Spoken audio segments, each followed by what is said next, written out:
औज़ुबिल्लाहिमिनश्शैतानिर्रजीम बिस्मिल्लाहिर्रहमानिर्रहीम। लोधी बर्ड्स की जानिब से अस्सलाम वालेकुम। व्यूअर्स, सबसे पहले तो मैं बताता चलूँ कि हमारी वीडियोस में काफ़ी गैप आया। उसकी वजह ये है कि और बहुत से साथियों ने पूछा भी था कि भाई आपकी एक्टिविटीज़ क्या होती हैं दिन भर में। तो खैर वो और जो बातें हैं वो तो अपनी जगह, लेकिन आज मैं आपको बताना जो चाह रहा हूँ वो ये देख लें कि मेरी जिम्मेदारी जो है पाकिस्तान स्टील मिल में बहैसियत इंचार्ज रेलवे डिपार्टमेंट के मेरी वहाँ पर ड्यूटी है, जिसकी वजह से टाइम निकालना बर्ड्स से रिलेटेड थोड़ा सा मुश्किल हो गया है। ठीक है ना। तो मैं चाहता हूं कि आज आपको पूरी अपनी डिटेल भी बता दूं इदारे के हवाले से, और वहां जो हमारा इंटरव्यूज़ हुआ था वो भी मैं आपको थोड़ा बता दूं। और भी बस दूसरा ये कि मैं आज ही की वीडियो में अपना ऑफिस भी दिखा दूं और डिटेल से मैं दिखा देता हूं कि इसमें मेरी क्या जिम्मेदारियाँ हैं और किस तरह से हम ये अपना काम परफॉर्म कर रहे हैं। और इसके साथ साथ ही मैं चाहता हूँ आपको थोड़ा हिस्ट्री भी बता दूं पाकिस्तान स्टील के हवाले से, ये किस तरह से वजूद में आया और इसके ऊपर कितनी लागत आई, और हमारे रेलवे डिपार्टमेंट में कितने लोकोमोटिव हैं जो कि बर वक्त हर तरह से काम कर रहे होते हैं। तो तमाम चीज़ें आज की हैं, इन हवाले से इंशाल्लाह ताला आपको बताई जाएगी, जो कि बहुत ही मालूमाती अच्छी वीडियो साबित होगी। तो ये आपने शुरू से आखिर तक देखना होगा। तो हम ये बाकायदा इसका आगाज़ करते हैं। अच्छा व्यूअर, ये देख लें कि ये अब हम ऑफ़िस में अपने दाखिल हो चुके हैं। ये बाकायदा नेम प्लेट लगी हुई है मेरे ऑफ़िस में।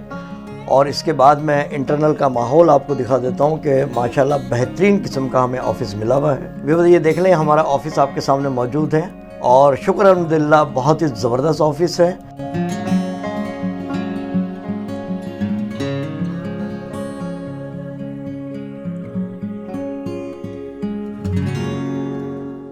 ये हमारे लिए बहुत ही ऑनर की बात है कि आप ये देख लें कि ये बोर्ड जो आवेज़ा आप देख रहे हैं दीवार पर, इसमें शुरू से लेकर आखिर तक के जितने भी नॉमिनेट हुए हैं रेलवे डिपार्टमेंट में उनके नाम आ रहे हैं। और मेरी जो तैनाती हुई है वो 1/12/2020 यानी 1 दिसंबर 2020 में हुई थी as a section incharge railway department के।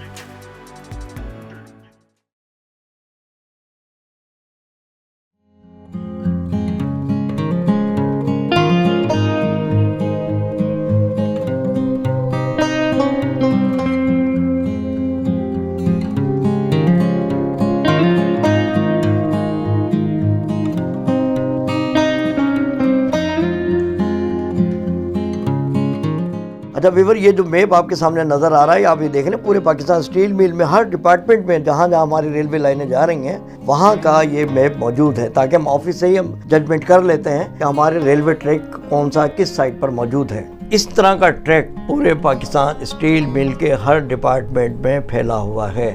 और ये हमारा डिपार्टमेंट, ये समझ लें पाकिस्तान स्टील मिल में रीढ़ की हड्डी का काम कर रहा है। अच्छा व्यूअर, ये देख लें कि हमारे माशाल्लाह बहुत ही मोहसिन और बहुत ही मेहरबान ऑफिसरान हैं ये। इसमें से कई ऑफिसरान तो हमारे ऐसे हैं कि जो कि एक्सपायर हो चुके हैं। अल्लाह ताला उनको जन्नत अल फिरदौस में आला मकाम अता फरमाए।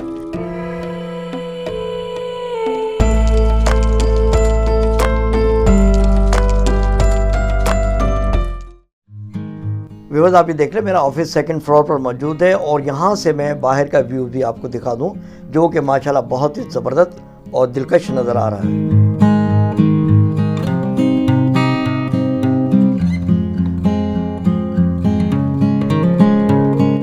व्यूअर्स, ये देख लें हमारा ऑफिस आपके सामने मौजूद है और यहाँ पर ही हमारा आज इंटरव्यूज़ भी हुआ है। तो वो उसमें से चंद एक बातें हम आपको बताएंगे। इसके अलावा जितनी भी सनती लिहाज से बातें हुई हैं वो हमने डिलीट कर दी हैं। हम जा रहे हैं ताहिर भाई के ऑफिस में। भाई ये इंचार्ज रेलवे हमारे ताहिर भाई बैठे हुए हैं अपने ऑफिस में। इनका ज़बरदस्त ऑफिस है माशाल्लाह।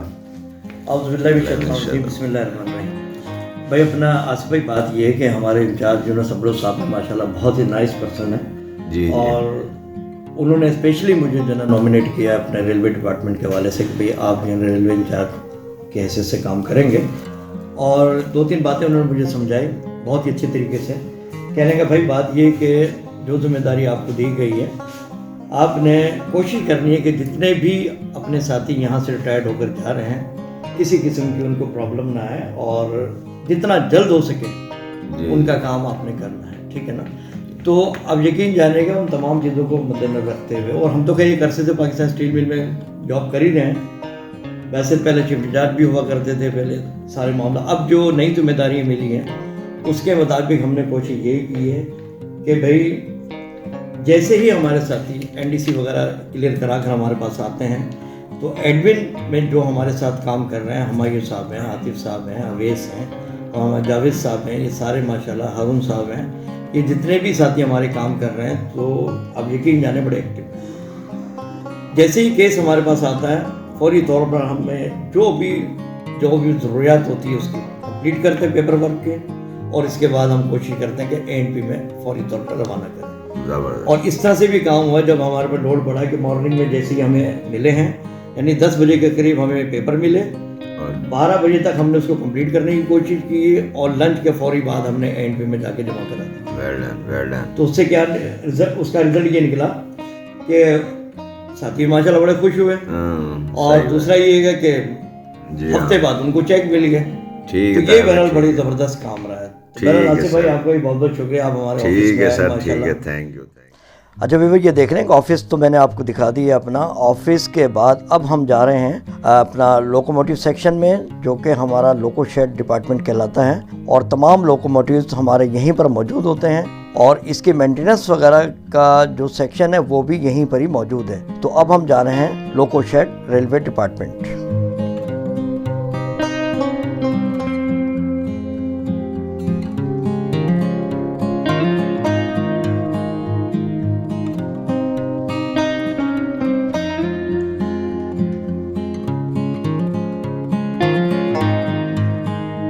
अच्छा भाई, ये जो लोकोमोटिव्स आप नज़र आ रहे हैं मैं इनके प्राइस भी बाकायदा बता दूं और कब कब हमने मंगवाए। ये 14 लोकोमोटिव थे जो कि हमने रशिया से मंगवाए थे। सबसे पहले हमने 5 लोकोमोटिव मंगवाए, ये 30 जून 1980 को, और उसकी प्राइस आप सुन लें। उस वक्त एक लोकोमोटिव की प्राइस थी 19,43,923 रुपये।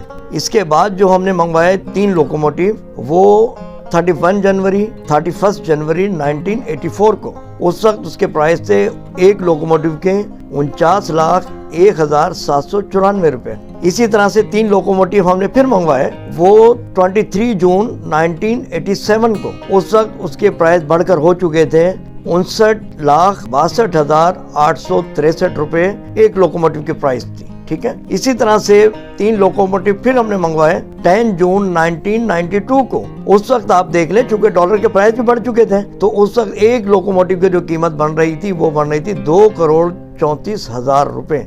आप अंदाज़ा लगा लें, ये बातें चल रही हैं 1980 से लेकर 1992 तक। इस तरह से हमने 14 लोकोमोटिव रूस से मंगवाए। आप अंदाज़ा लगा लें कि इस वक्त इस मौजूदा दौर में इस एक लोकोमोटिव की कीमत कितनी होगी। तो ये बहुत ही कीमती सरमाया हमारे पास मौजूद है और इसकी बाकायदा से हिफाजत के लिए अफसरान और वर्कर्स मौजूद हैं जो कि माशाल्लाह इसकी देखभाल करते रहते हैं, और 1980 से लेकर आज तक माशाल्लाह ये कायम व दायम है और अपनी बेहतरीन कारगुजारी से रवां-दवां हैं।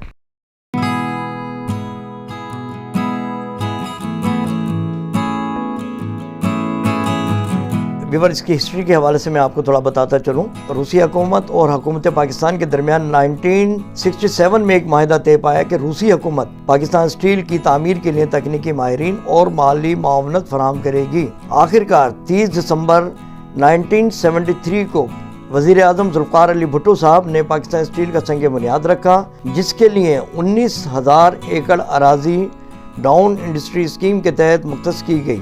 1.1 मिलियन फौलाद पैदा करने वाले इदारे पर 25 अरब रुपए की लागत आई। ये उस ज़माने की बात है जब 1973 में डॉलर आपका तकरीबन 9 रुपीस का था। आप अंदाज़ा लगा लें कि अगर आज के दौर में ये इदारा बनाया जाए तो 25 अरब नहीं बल्कि खरबों रुपए लागत आएगी, तब जाकर ये इस तरह का इदारा वजूद में आएगा। अच्छा भाई, ये देख लें, 14 अगस्त 1981 को ब्लास्ट फर्नेस नंबर 1 ने पैदावार का आगाज करके पाकिस्तान को लोहे और स्टील पैदा करने वाली कौमों की सब में खड़ा कर दिया। जनरल मोहम्मद ज़िया के दौर में पाकिस्तान स्टील की तामीर पाए तकमील को पहुंची और मुकम्मल पैदावारी अमल शुरू हो गया। मुल्क की 25% ज़रूरियात पूरी करने के साथ साथ कसीर ज़र मुबादला बचाते हुए हज़ारों ख़ानदानों के लिए रोज़गार का ज़रिया बनाया और पाकिस्तान की सनती तरक्की में एक अहम संग मेल साबित हुआ। अच्छा बस एक बात मैं और बताता चलूँ, क्योंकि मेरा पर्सनली इसमें बहुत ज़्यादा इंटरेस्ट भी था, तो वक्त ज़रूरत मुझे एज ए इंस्ट्रक्टर भी यहाँ पर मैंने काम किया। और उसमें ये होता जो नया ग्रुप एमटी से लड़कों का आता था, उनको जब लोकोमोटिव के ट्रेनिंग के हवाले से, उनको टीचिंग के हवाले से जब बात चलती थी, तो मुझे नॉमिनेट किया जाता था। मैं बाकायदा अपने क्लासरूम बनाया हुआ था और उसमें मैं उनको लेक्चर भी देता था। इस लोकोमोटिव के एक एक पार्ट्स के हवाले से मैं उनको पूरी डिटेल बताता था, और उससे फ़ायदा ये होता था कि वो बेहतरीन तरीके से सीखने के बाद एग्ज़ाम देते। एग्ज़ाम देने के बाद बाकायदा हमारे एफटीसी का शोबा है, वहाँ से फिर वो पास होकर आते थे और असिस्टेंट लोकोमोटिव तैनात उनको किया जाता था। इस सिलसिले में मैंने बाकायदा अपने लोकोमोटिव्स के ऊपर एक बुक भी लिखी है। ये बुक का टाइटल आप नज़र आ रहा है। इससे फ़ायदा ये हुआ, ये चूँकि हमारे पास जो रशियन से बुक आई थी वो स्टडी करना बहुत मुश्किल थी, तो मैंने बाकायदा अपने तजर्बात की बेस के ऊपर उर्दू में एक बुक तैयार की, और इससे रिलेटेड जो जो ख़ास बातें थी पूरी की पूरी मैंने बुक्स में लिखा, और लिखने के बाद वो मैंने अपने तमाम स्टूडेंट्स को दी। उससे फ़ायदा ये हुआ, वो इस लोकोमोटिव को बहुत आसानी से समझ जाते थे। अच्छा व्यूअर्स, एक बात और सुन लें कि ये वीडियो बनाने का मकसद ये भी है कि आप ये देखें कि दिन के वक्त जब आप फ़ोन करते हैं, मैं हमेशा आपसे यही कहता हूँ कि भाई दिन के वक्त आप फ़ोन ना क्या करें, क्योंकि ये देख लें मेरी अपनी जिम्मेदारियां हैं, और उस वक्त हम फ़ोन को बंद नहीं कर सकते। हमें तो ज़ाहिर है फ़ोन को सुनना है, कहीं से भी फ़ोन आ सकता है। इसलिए मैंने रात का टाइम रखा हुआ, रात 9 से 12 बजे। ये स्क्रीन पर नंबर भी चल रहा है। आपको बर्ड से रिलेटेड कोई भी प्रॉब्लम्स हो, कोई मालूमात करना हो, आप रात 9 से लेकर 12 बजे तक मुझे फ़ोन कर सकते। मैं इंशाल्लाह ताला फ़ोन अटेंड भी करूँगा और आपको माकूल जवाब भी दूँगा। एक बात। दूसरी बात, बाद मरतबा रात को भी फ़ोन नहीं उठा पाते हैं मसरूफियत की वजह से, तो आपने करना ये होगा, ये जो कमेंट सेक्शन आप देख रहे हैं, जो भी वीडियोज़ आता है आप उसमें अपना एंट्री करें। उसमें फ़ायदा मुझे होता है कि जैसे या तो उसी दिन नहीं तो दूसरे दिन मैं जवाब लाजमी दे देता हूँ। तो इन चीज़ों का आप भी थोड़ा ख्याल कीजिएगा।